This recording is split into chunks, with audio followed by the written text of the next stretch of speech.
Okay, what is going on, ladies and gents? Welcome back to a brand new episode of the number one student podcast in the world, the number one student podcast. Today we have another fellow architect student with us, Mr. Adam Blacknell.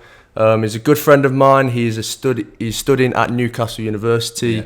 And today we're just going to dive in some kind of his journey in getting to architecture, because he didn't actually start off studying architecture specifically. And then we're going to dive into some questions that you guys have asked us on Instagram.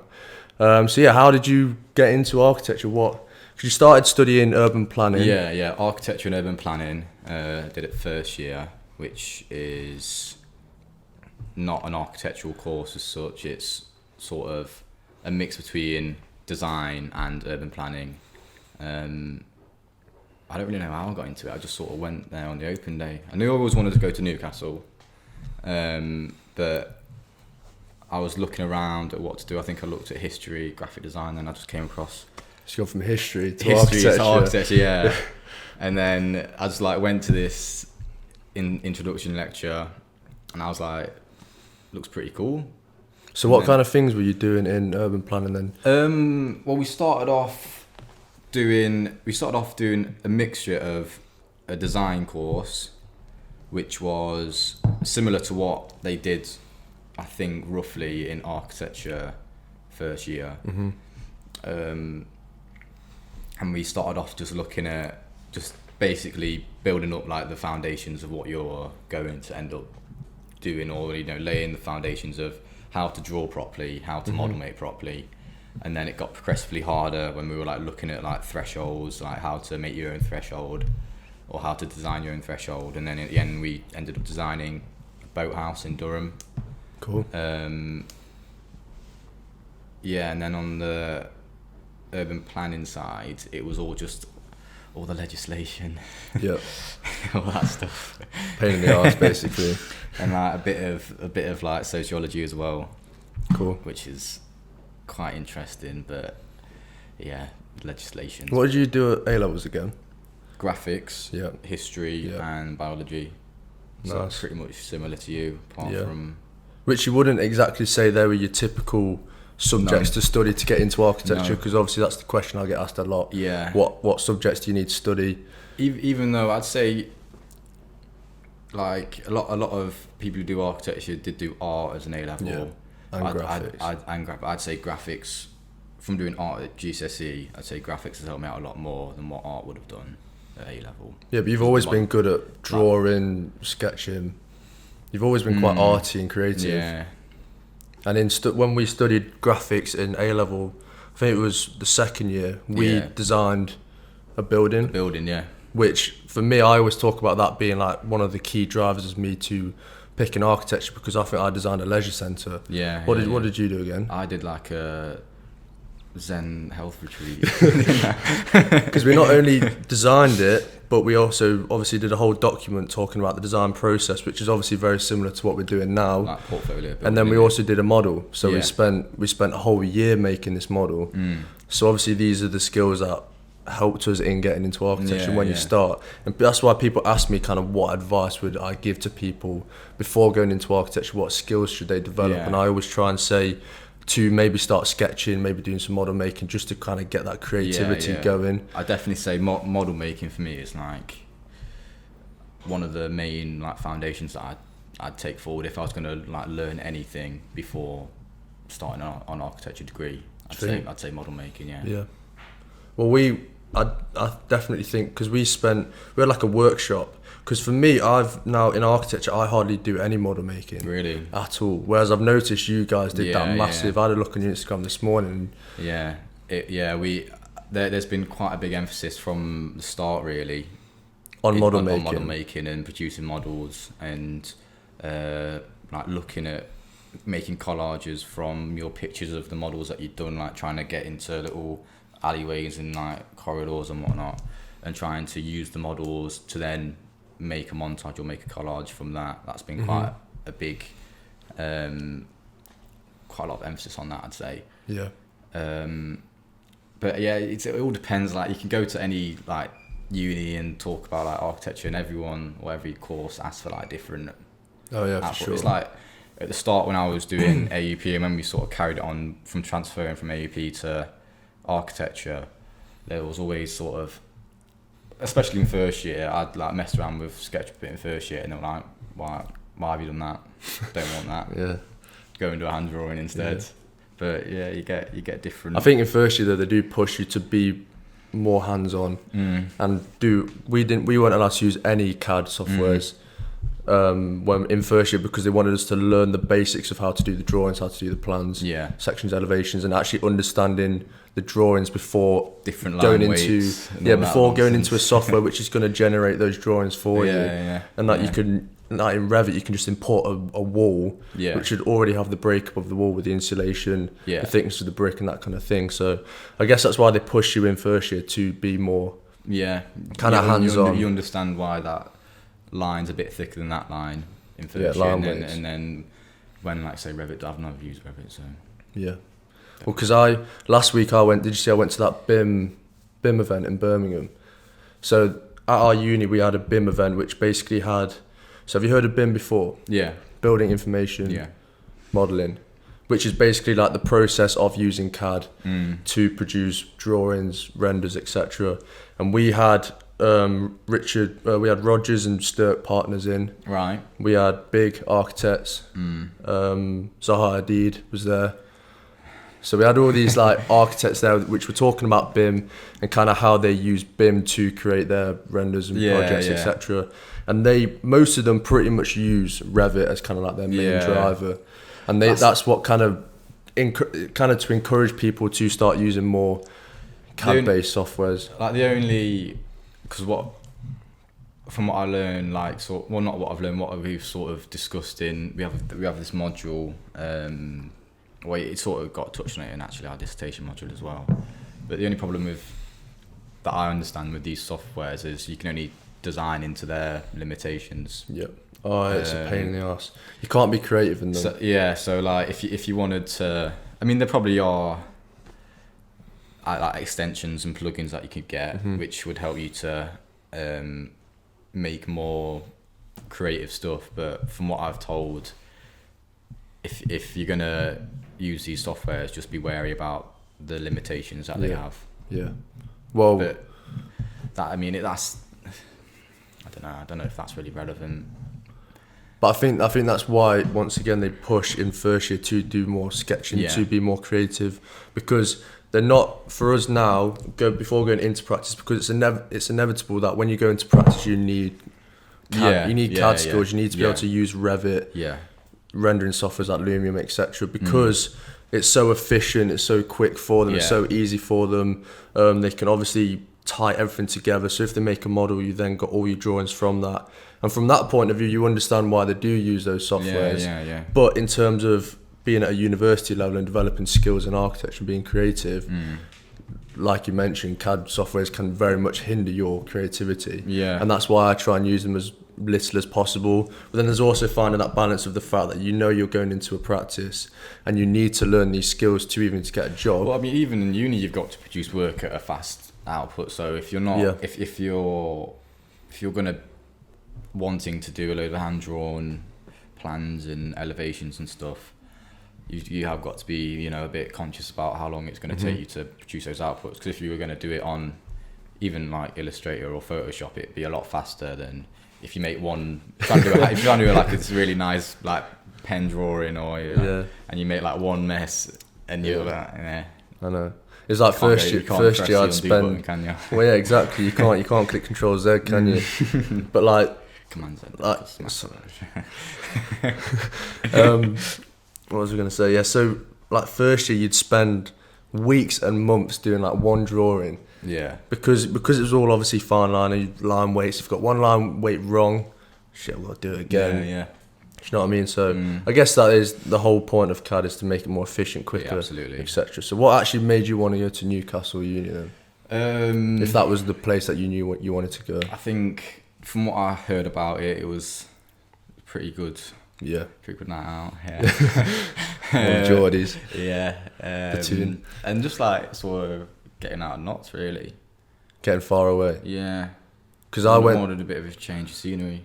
Because I went to Newcastle open day, so I applied for Newcastle and Northumbria, which are literally right next to each other. and I thought Newcastle was like unreal.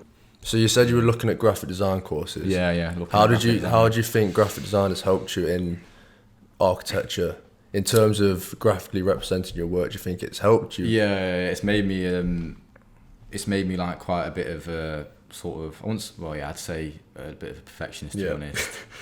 Suffer from that severely, man. It's bad. Like quite, I know my mates on my course who like doing like a bit of work for like incredibly long. It's like why does that matter when you're like fiddling around with like the tiniest details and you zoom out again? It's like, what have I done? You can't even tell the difference. Yeah, but it's all for my own peace of mind, really. I think my issue is that I'll do a drawing that's taken me. So I'll spend probably like a couple of days on a drawing. Yeah. When I could have spent about half an hour. Oh yeah. And even writing my dissertation. Yeah. I don't. So a lot of the time, I try and get as much information down as possible. Say if I'm reading a load of books, you want to get all like the bulk text down. But because of the perfectionist in me, I can't write it down without it looking and sounding nice when you read it. Yeah. So right now, I'm writing my dissertation. And I've done hardly anything because I've read loads of stuff. I've got all the information in my head.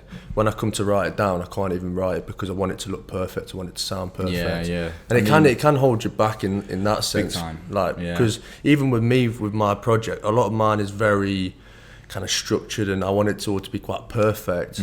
But I actually got marked down for not including the messy work, which in turn is the messy work is key for showing your process. Exactly, yeah, process.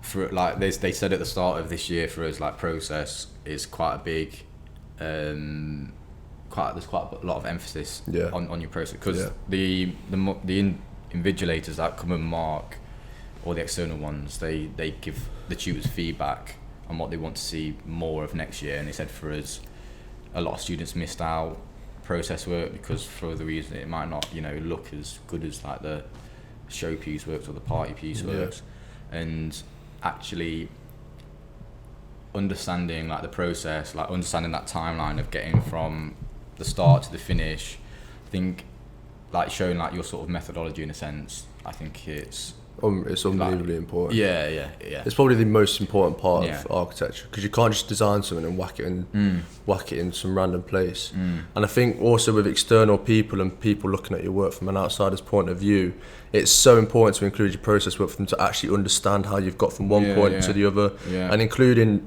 everything in that process to like kind of tell the whole story. Because like you say, if you start missing out your initial sketching or your initial process, it might have like that missing piece of the story. And our uni always bangs on about creating a story, creating a narrative. Because it is, at the end of the day, you are creating a story of architecture of how you got from one point to another. Because obviously nowadays you only tend to see kind of like the final drawings, and you only tend to see a building go up and just think, that's pretty cool. You see all like the finished renders and stuff. But you don't realise that it's been like 5 years in the making or 10 years in the making, and that's not what people see. So I think that's why it's really important at university to understand that there is actually a process behind how they've got to that. I read something somewhere, and it was you're like making portfolios or constructing portfolios, like it should each page should like hint at something different, but it should never tell you what the final output's going to be until you get to the final page. Oh, cool. And I read like something like apparently it's like a nice way to just give little sort of hints to what you're going to be leading up to keep the reader interested and to keep them actually thinking, where is this going?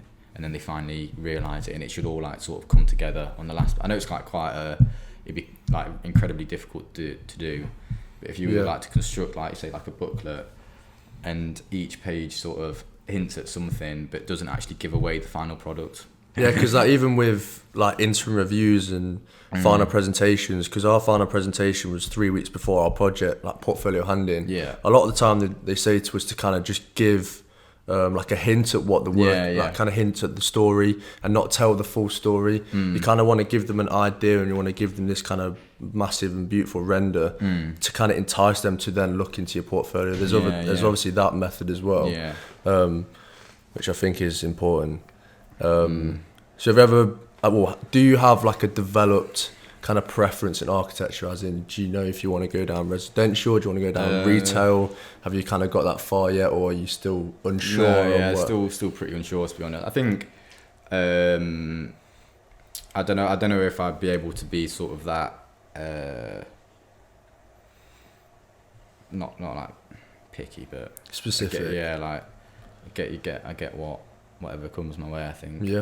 Yeah. And I think with sort of firms, or like if it's like a very specific firm, most firms I think they'll design for quite a varied sort of a varied sort of product, or they might do the projects are always really like quite broad, but then also at the same time a lot of people in firms kind of specialize in a certain field, so they'll have residential projects, they'll have retail projects, they'll have refurbishment projects or whatever, extensions, housing, but then also within those teams they've got someone who kind of mainly focuses on housing, someone that's pretty good at doing like hospital design and stuff like that, and then they have like a team around them to kind of help them. But there's always that architect in an office that wouldn't be preferred, and then there's obviously urban planners and like master planners. My understanding of like office work is pretty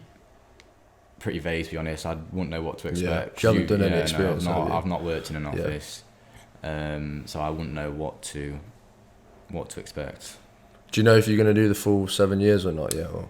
Don't know yet. You don't know? Yeah, I don't know. I think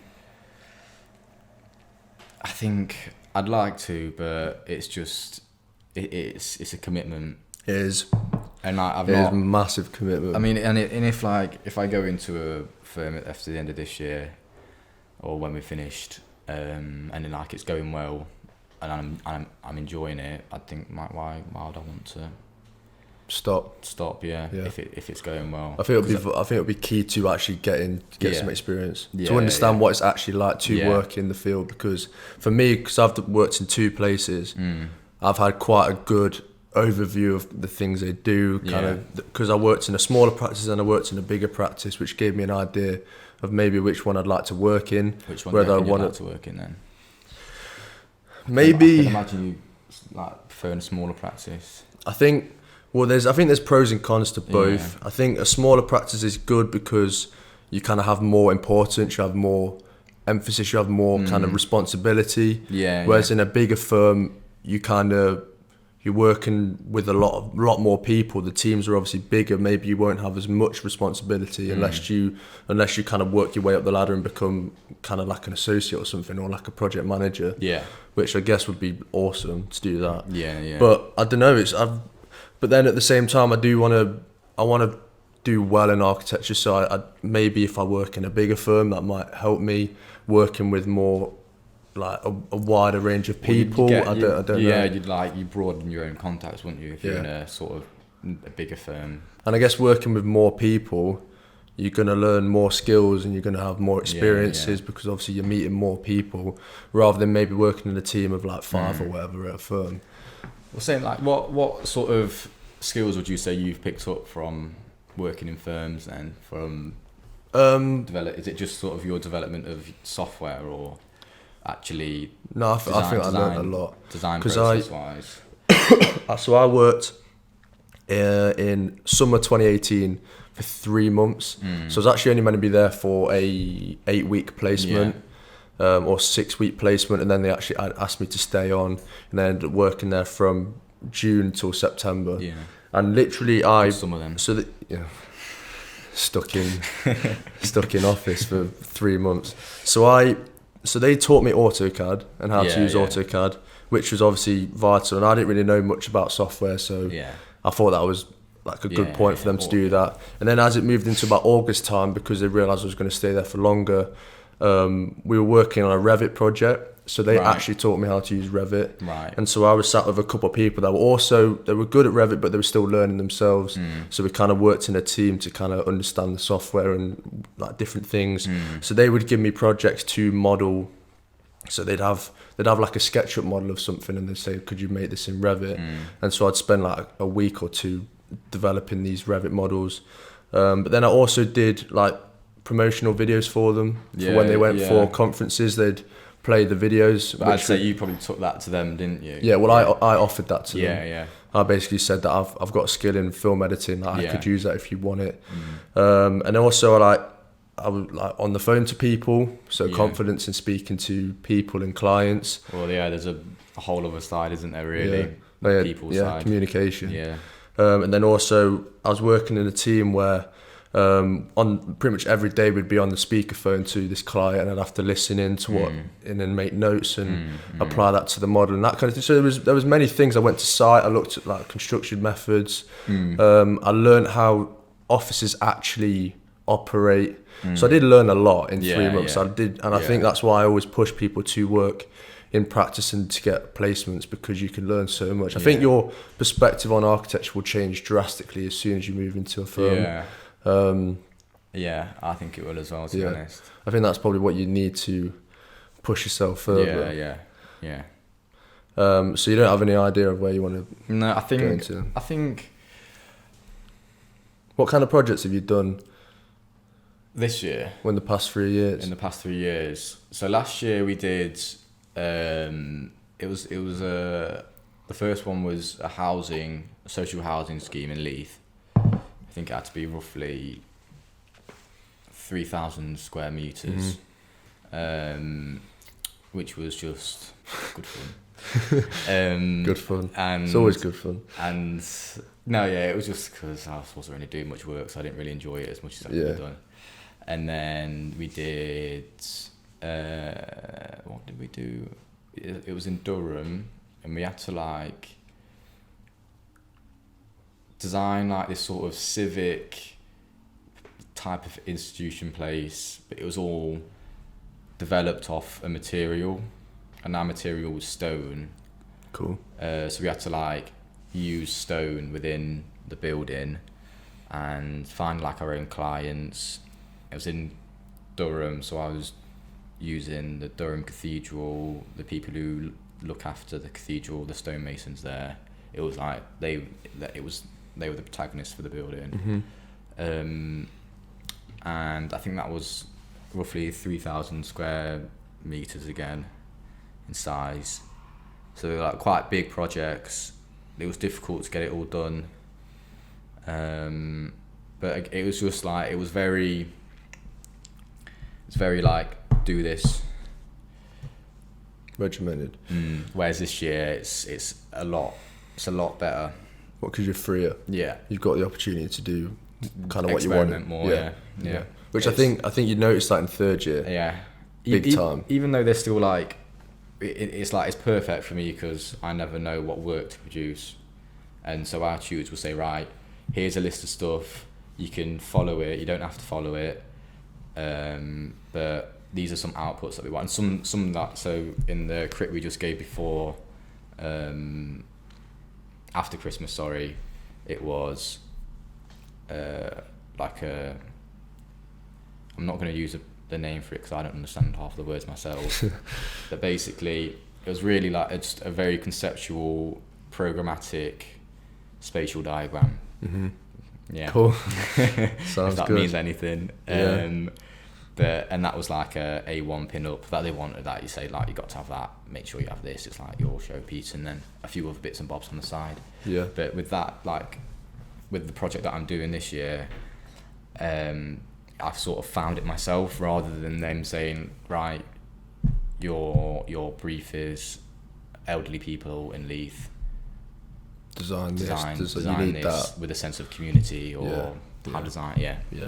It's good. I think that's where kind of like third year is so important, because for me, like, I really enjoyed first and second year, but there was times where I was like, when I went into practice, there was times where I'd question whether I wanted to be an architect or not, because there's so much work and there's so much pressure and it's quite regimented, and I wasn't really enjoying myself. I felt quite like stuck.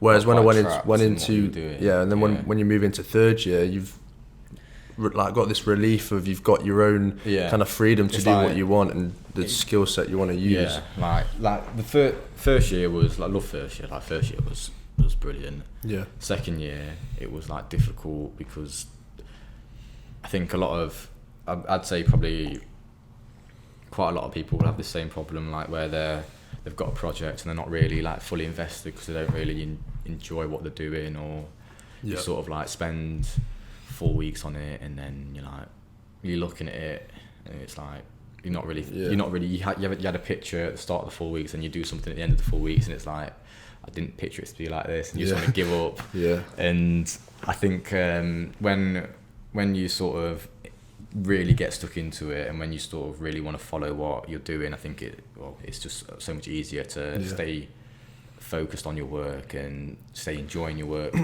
Yeah.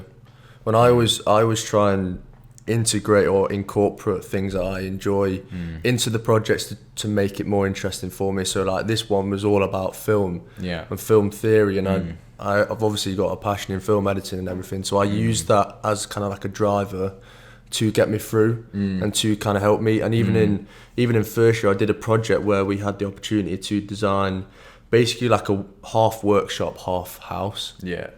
And I got given a screen printer as my client. So I was thinking, what could I do to make this interesting for me? How can I make this interesting?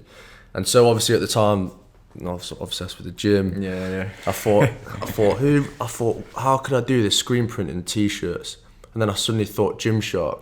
Yeah. There's a story about how Ben Francis built up Gymshark, the company, by screen printing in his lounge. I think I've watched the video on YouTube. Yeah. So I basically used that to then design a screen printing house for him, and basically to represent his process of how he started off being in his house, screen printing, how he's got to the UK's fastest growing company in the world, in the UK, and then in that house design, I designed a gym, and I use that to make it interesting for me. And I think it is key to kind of take things that you enjoy. And there's like as a girl on my course who's really interested in fashion, so this year they were looking at like the urban fabric, and she took it literally and used fabric to show maps. So she had zips, so she basically had like a code. So she had a zip to show like a river, she'd have different types of sewing techniques to show like a hill. Yeah, that took some time. But she tailored it to something that she enjoys, to get to give her that extra motivation and passion to make it a better project. And I think like I always say to people, you produce your best work when you are enjoying it. Oh yeah, without a doubt. For sure, without a doubt, yeah. So yeah, I do think it's important to enjoy your work, because I think a lot of the time you get so caught up in just getting the work done and the grades. You want to get a good grade, and you don't actually end up doing the work because there's so much stress, and you're just like, I don't want to do this. And then you don't actually end up, you either not do any work and you just procrastinate. Which I end up doing a lot. Yeah, it happens. You got to give yourself some time off. Yeah, you have to find the balance. Not 2 weeks. Yeah, just not 2 weeks. Yeah, because the issue is with architecture, if you take too much time off, you find it hard to get back into it. So that's why people always say that if you were going to do a master's, I'd usually take 1 year out and try not to do any more than that, because otherwise when you go back to uni, you just won't want to go back. So just do 1 year working and then go into your masters. Are you set on doing your masters then? Yeah, I'll probably do the full. So I'm BCU or not? I think I might move somewhere else like completely. I was even thinking Newcastle. Yeah, but I don't know how good the masters course is there. I think it's pretty good. I know they've just got someone in. They've just employed someone quite high up. Came from Melbourne Architecture Uni, and they've just employed. I think he wants to like restructure it all, but the master's course, from what I've heard, is pretty good anyway up there. I mean the architecture course it's always been ranked quite high up. I think might have dropped a few places, but it's like top 10 Newcastle, isn't it, in the UK? Well, it depends what site you look on in it, really. Yeah, that's true. Yeah, it's all different. Yeah. But yeah, I want to branch out. I think one of the issues before was I didn't want to go too far away. But now I want it to be the best architect I possibly can. I want to push myself out there and just get as much experience as possible. Right, should we dive into a Q&A now? Yeah, go on then. Right, we've got an interesting first question here. I just got headphones on. So you probably don't have. So basically, I uploaded a video and someone commented. So you probably don't have any time for relationships either, I'm guessing. So yeah, I'm currently not in a relationship, but Mr. Adam over here, Mr. Adam Blacknell's currently, and his girl's actually sat in the background. Yeah. So just be careful of what you say. So do you have any time for relationships at uni? No. Do you not? That's not what you're gonna say. No. Do because I live with her, so it is. How do you find time? How do you find time to balance relationship? No, yeah, I do have time for a relationship. To live with her, and sort of I'll be spending like all day in uni, and then I'll come back to the house and we spend time together. Yeah. So in that it's like it's quite a blessing in disguise. Living with her. Yeah. Yeah. Because it does make my life a lot easier, especially when there's a lot of deadlines, and Beth cooks for me. Beth cooks for you quite a lot. Yeah. So I was to say, you're winning there. Then it'll be like you come back and you got food ready for you. I'll get in at like 3:00 at night, and there'll be a meal waiting for me in the microwave. Nice. So it's like you're living your best life. It's really. like perfect in that respect. You banked yourself a good girlfriend.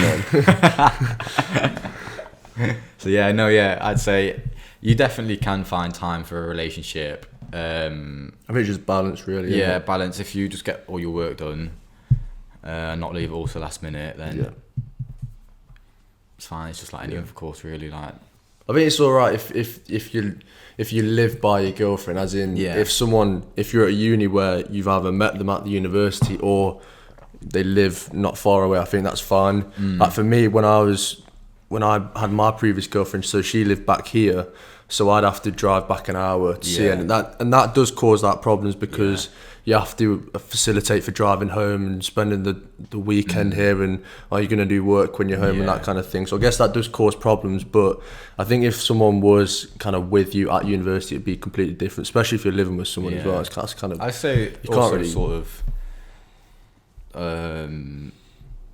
people have girlfriends on the same course.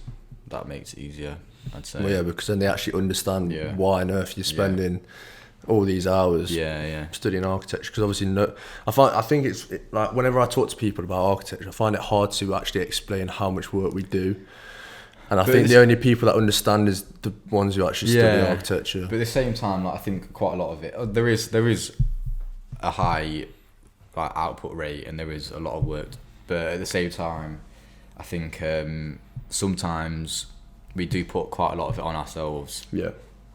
Because you could easily do all the work, not get too attached to it, so you're not spending weeks on the work, and still come out with sort of a good mark and it's still looking nice. But when you sort of like with your friend in the studio and you're sort of like egging each other on to do more work to make it better than his, that's when you sort of lose time. And it's when it's people like me and you are perfectionists, and you waste so much time doing little bits and bobs that you don't necessarily need to do, and probably won't actually get you much more marks. Yeah, well, it can do, but it could do, but I'd say if it's for the sake of like a micro detail that you can only see when you've got when you've zoomed in, and then you can't even see it when you zoom out again. I think that's when the conversation of like working smarter, not harder, like comes in, because you got to understand the like when to do them kind of details and when not to, and when planning out your time correctly. And I'd say sort of the most times when I've done well is when I've got all the outputs done. I'd say if you want to be consistently getting those high grades, I'd just say do all the work, even if like it's not to your own standard. If there's something there, it's better than nothing. And usually when I'm talking to people and people who sort of get like the best marks in crits, it's just because all the work's there. But then there's also that idea of quality over quantity, because then at the same time I know people who do all the outputs and more, shed loads of work, but if the quality isn't there, then so you could easily just do the outputs to a high quality and you'd get a good grade. But if you're doing beyond and you're doing loads and loads of work but the quality isn't there, you will probably get marked down for that as well though. So I guess it's finding that balance. Balance. So the next question is, how long does it take to become an architect? I've probably covered this quite a few times. However, recently I've kind of understood that it might be actually a little bit longer than 7 years. Well, it's more than 7 years. You're probably better than me at answering this. So you've got your 3 years to get your degree. Yeah. But then to be able to apply for a master's, you need at least 6 months working experience. So therefore, you need to take a year out to work, probably. Yeah. And then you do 2 years to get a master's, so that's 6 years. Yeah. And then you do 2 years training after that. So technically it's 8 years rather than 7. Yeah. And then, of course, you go into your PhD. You could do a PhD. Yeah, I haven't even thought about doing a PhD. But I think if you want to do that, I think that's you go more down the sort of teaching and lecturing route and sort of writing, because there's 2 different sort of sides to architecture, isn't there? There's sort of there's like architectural theory and architectural practice. You need to know all of it if you want to be a lecturer. Yeah, for sure. But saying that, both of my design lecturer or design tutors, they are in a business. They like run their own business. I don't know if yours design. It's quite like a common theme. Like they have their own sort of business, and then they lecture. I think that's probably the dream job, innit? Yeah, that'd be good. I'd quite like to be a lecturer, you know. Well, I think it'd be quite fun. Like, you know, I think it's only sort of 3 of them that give lectures as such, and there's like a big design team there. Yeah. And some of them do give sort of talks and other bits and bobs, but a lot of the design, not lecturers, tutors, yeah. A lot of the design tutors, they've got their own firm or they're in their own business, and then they come in a few days a week to give crits. Yeah, I think that would be the dream. Yeah, it'd be nice, wouldn't it? Yeah. Next question we probably kind of covered is, how do you get a healthy balance of studying and architecture and life? I'll probably just say like routine, and like prioritizing your time. Definitely planning out and trying to stick to a plan. Scheduling. That's something I've started doing quite a lot recently, is scheduling. So to be able to balance like doing YouTube and studying and having a life, I've started scheduling out like YouTube videos in advance. I'm going to the gym. Yeah. Well, that's kind of taking a bit of a hit, but what are you trying to say? I've got my top on for a reason. That's true. Keep it on. So yeah, I think just scheduling out your time and planning ahead, really. I know it's difficult to stick to schedules, and you can quite easily just go off, but I think having like a rough structure is always useful, and it always kind of keep you on track, and you know roughly say how much work you need to do one week than others. So like for now, like right now for my dissertation, I've done a whole plan up till my deadline of how many words I need to do each day to be able to get the dissertation done, get a draft in, get feedback, and then make improvements. And so I'm trying to stick to that to make sure that by the time it comes to my dissertation, I've had feedback, I've been able to change bits and bobs, so I had it printed nicely. Them kind of things, just scheduling ahead, I think is key for doing that. Definitely. Definitely leaving yourself enough time to make improvements as well. Plan that in.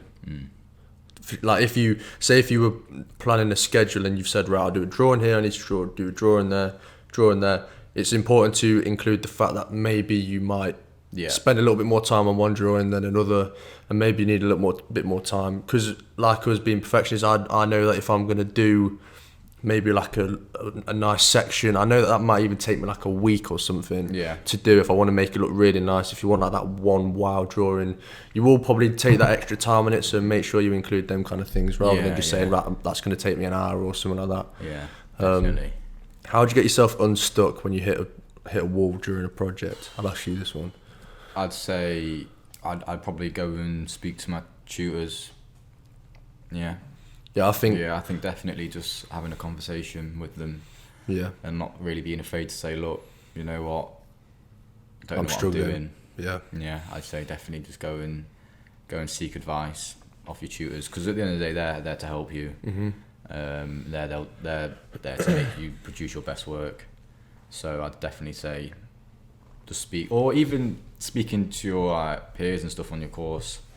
Like a lot of my best work has just come from like talking it through with people on my course and having a conversation with them, and then they'll offer something like a different perspective to what you haven't thought of before.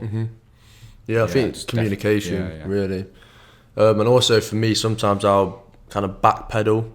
So I'll look at where I'm at. If I'm stuck at something, I'll kind of take a few steps back and I'll look at kind of what I've done to get to that point and maybe reanalyze that kind of route. So imagine like you're on a road or you're at a junction and you've kind of gone down one route, you've hit a brick wall, and then you think maybe I can't go any further. Come back down the road, have a look at where you could maybe, and just kind of assess and like kind of critically analyse your own work rather than being stubborn and like holding on to work. Sometimes you have to just let, exactly. Because a lot of the time you will be like really adamant that you want to do this one specific kind of project, and from the start you might have this idea of where you want to go and you'll kind of force that, and then sometimes you'll get to a brick wall and you'll think, no, I need to come back and I need to rethink this. So I think backpedaling also would be a useful piece of advice. Definitely. What does Adam think of writing 8,000 words on architectural drawing? It's difficult. Saying like once you get into it, because we've done our dissertation now. So what was it on? It was on sort of comparing or sort of looking at how the ideologies of sort of constructivism and avant-garde notions of modernity just after World War One then got translated into sort of Stephen Hall's contemporary practice, and trying to see what ideals have lost, if any. Cool. But sort of gave up after 6,000 words. I think that's a difficult thing, especially with like so my dissertation, you probably wouldn't even say it's a dissertation because it's only 5,000 words. So you probably say that's more of like an essay. But even like when I'm writing a report, when I get to about 3,000 words, sometimes you do run out of ideas, and then you start rambling, and then you start just kind of ruining it. Do you know what I mean? I think it is difficult.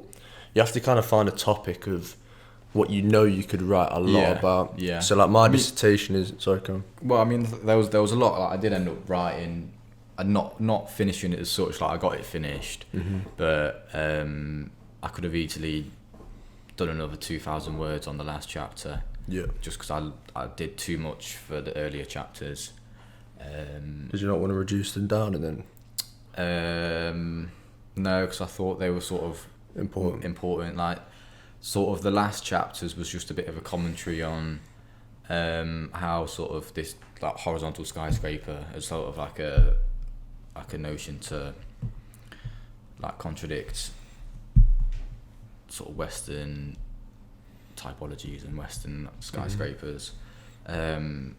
But it's just sort of commenting on like the crossovers of how it's that idea has sort of embedded itself into Hall's contemporary practice, and there's not really much room to kind of evaluate sort of both sides of the argument. So in my earlier chapters I was doing a lot of arguments that sort of like contemporary critiques of how those notions would fail today, and there's like loads of like two sides to the story, and that's you need that to get the remarks really in essays. You need the argument, don't you? You need the argument. You need to give two sides for every sort of every pro you need to give a con. And sort of like there'll always be, especially in like contemporary theory, there's so much of that, and so I wrote quite a lot in the first chapters, which didn't leave me enough room. But I think that's where I'll get a few of my marks, or hopefully most of my marks, because you're giving that sort of discussion, which you need to reach high marks, I'd say. But see how it goes. So my dissertation at the moment, I'm basically writing about the demographic transition. So the aging populations, and how basically by 2050 there's going to be more over 65-year-olds than under 16-year-olds.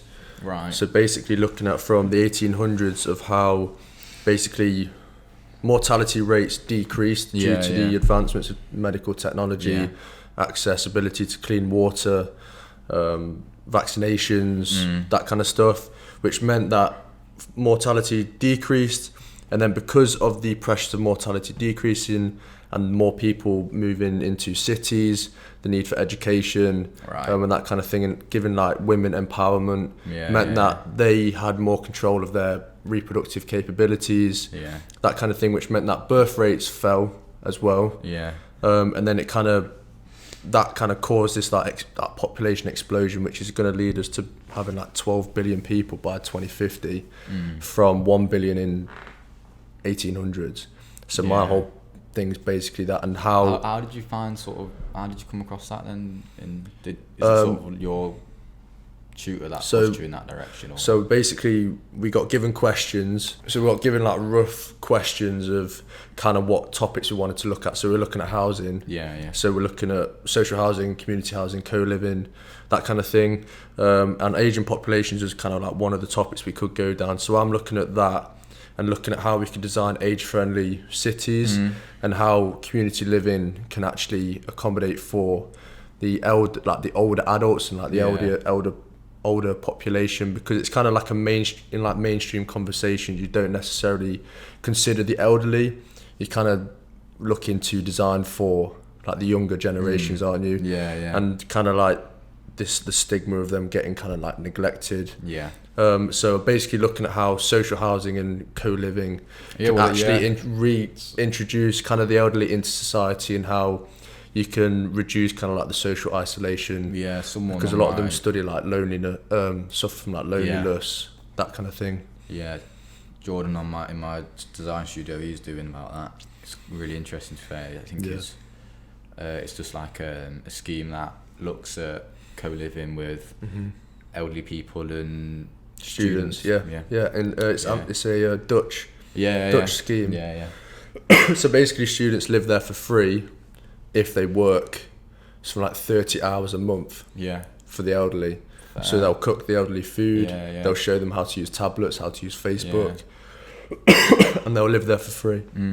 So it's kind of encouraging that kind of, obviously the students will learn from the elderly's kind of experience and like history, like war and that kind of period of time, and then at the same time they're learning like kind of technologies and that kind of stuff, like the social side of like the younger generations.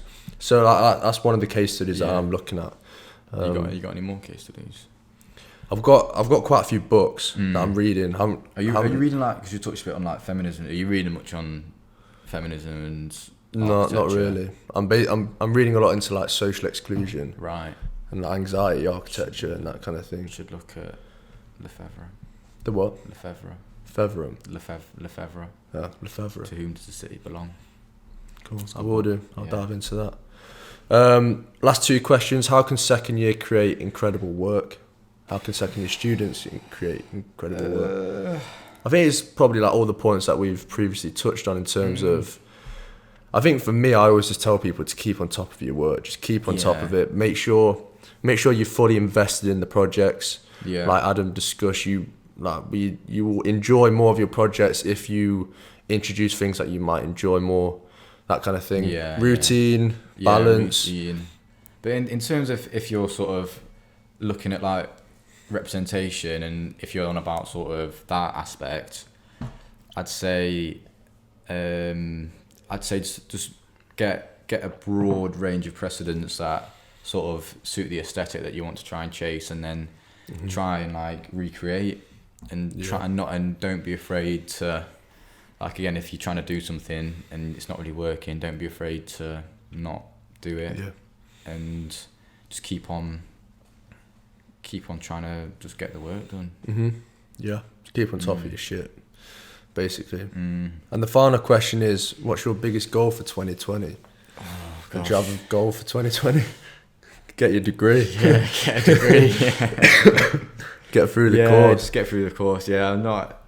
I mean, I do set myself some goals, but I don't like say like. Don't look too far ahead. I really want a first, like, because if you think about like that sort of throughout the degree, it probably isn't sort of. Let's say short-term goals are definitely more efficient than long-term goals. But you can say at the same time, at our point now, you could probably say, I want to get a first because it's only 4 months away.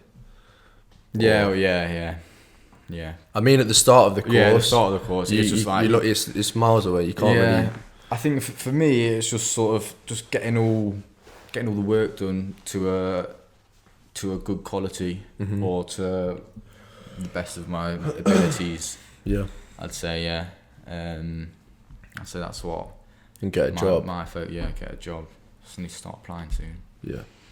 Yeah, I think my biggest goal is I want a first honours. I want a first, for sure. I just really want a first. I've heard you're more employable though if you get a second. Really? Yeah. You actually? One of my no, mates. Isn't it when you just passed you can actually get a... I'm joking.